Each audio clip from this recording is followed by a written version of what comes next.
Yesterday, we showed you the testimony from the teenage store clerk who received the alleged counterfeit $20 bill.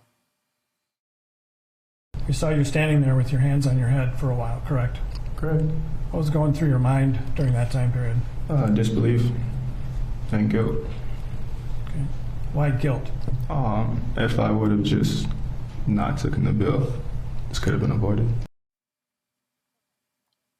19-year-old Christopher Martin says he feels guilty for George Floyd's death. In her latest article, best-selling author Heather McGhee discusses the responsibility that witnesses say they feel in the wake of Floyd's death. She writes, "As I watch these bystanders admit their anguish about not doing enough, I thought about the rest of us because of young Darnella Frazier, who recorded the video of Floyd's death. We also bore witness to the unbearable. When George Floyd used his last breaths to call out for his mother, who had died 2 years before, he summoned mamas around the world into the streets, including me.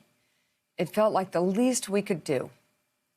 Nonetheless, millions of us doing the least we could do added up to the largest social demonstration movement in American history." And Heather joins us now. I'd love for you to talk more about your piece. And I'll just point out that the prosecution is really playing on the emotions of this, the survivor's guilt that so many felt watching this happen, trying to tell the cops, hey, pull back. And also something I think has happened over the past decade as it pertains to opioids. I think there is an empathy as Americans have learned just how opioids have been folded into the American system, how people have become addicted, how lives have been broken, ruined, and lost due to opioids. And I think the sort of criminality of addiction to opioids isn't there as much as it was 10 years ago. And you really could feel empathy for George Floyd and his girlfriend, Courtney Ross, for their struggle with opioids.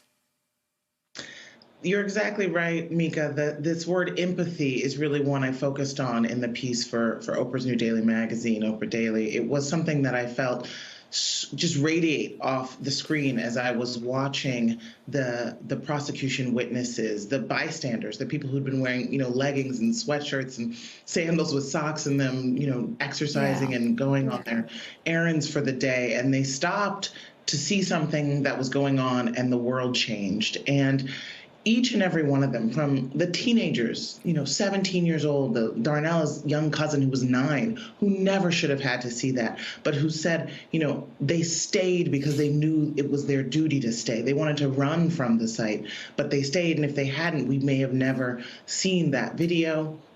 To the firefighter who was off duty, who's trained to run into danger and save lives, who just broke down into tears, this woman Genevieve, because she just felt like everything that it was her human and professional instinct to do was stopped by the cold, just inhumanity that of the police in that moment.